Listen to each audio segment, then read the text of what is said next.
அருகே ஐயர்மலையில் பனிக்கம்பட்டி செல்லும் சாலையை சீரமைக்காத ஒன்றிய நிர்வாகத்தை கண்டித்து தமிழர் தேசம் கட்சியின் சார்பில் சாலை மறியல் விளக்க கூட்டத்தில் மார்ச் மாதத்தில் அமைக்கப்படாவிட்டால் மாவட்ட ஆட்சியர் அலுவலகம் முன்பு அரை நிர்வாண போராட்டம் நடத்தப்படும் என போராட்டத்தில் எச்சரிக்கை செய்தனர். கரூர் மாவட்டம் குளித்தலை அருகே ஐயர்மலை பேருந்து நிலையம் முன்பு தமிழர் தேசம் கட்சியினர் சார்பில் ஐயர்மலையில் இருந்து பனிக்கம்பட்டி செல்லும் தார் சாலை கடந்த 2 ஆண்டுகளுக்கு மேலாக குண்டும் குழியுமாகவும் கற்கள் பெயர்ந்து போக்குவரத்து பாதிப்பு ஏற்படுத்தி வந்தது. இந்த சாலையை சீரமைக்காத ஒன்றிய நிர்வாகத்தை கண்டித்து நடைபெற்ற சாலை மறியல் விளக்க கூட்டத்திற்கு தமிழர் தேசம் கட்சியின் ஒருங்கிணைப்பாளர் குரு மணிகண்டன் தலைமை வகித்தார்.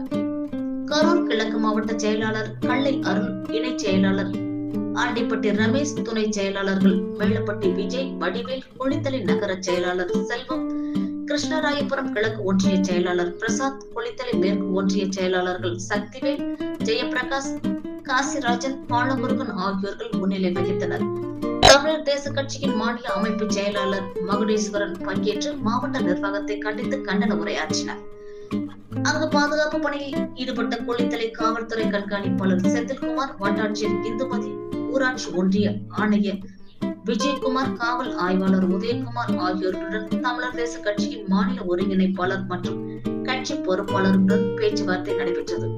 இந்த பேச்சுவார்த்தையில் மார்ச் மாதம் சேதம் அடைந்த ஐயர்மலை பனிக்கம்பட்டி செல்லும் சாலையை ரூபாய் 2,20,00,000 மதிப்பீட்டில் புதிய சாலை அமைக்கப்படும், அதற்கான கருத்துகள் அனுப்பப்பட்டுள்ளது. மார்ச் மாதம் சாலை அமைக்கப்படும் என உறுதி அளித்ததன் பேரில் தமிழர் தேச கட்சியின் பொறுப்பாளர்கள் சாலை மறியலை கைவிட்டு இதில் மாநில தலைமை ஒருங்கிணைப்பாளர் குரு மணிகண்டன் பேசும்போது அதிகாரிகள் பேச்சுவார்த்தையின் கீழ் சாலை மறியல் கைவிடப்படுவதாகவும் அதிகாரிகள் உறுதி அளித்ததன் பேரில் மார்ச் மாதம் புதிய தார் சாலை அமைக்காவிட்டால் மாவட்ட ஆட்சியர் அலுவலகம் முன்பு அரை நிர்வாண போராட்டம் நடைபெறும்.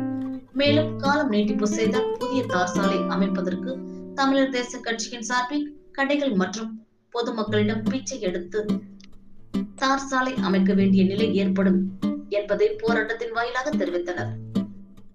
இந்த நிகழ்ச்சியில் தமிழர் தேச கட்சியின் பொறுப்பாளர்கள், உறுப்பினர்கள் என 100க்கும் மேற்பட்டோர் கலந்து கொண்டனர். சாலை மறியல் அறிவிக்கப்பட்டதால் குளித்தலை, லாலாப்பேட்டை, தோகைமலை காவல் ஆய்வாளர் உதயகுமார், சரவணன், ஜெயராமன், போக்குவரத்து ஆய்வாளர் அசோகன் ஆகியோர்கள் தலைமையில் உதவி ஆய்வாளர்கள் மற்றும் காவலர்கள் பாதுகாப்பு பணியில் ஈடுபட்டனர்.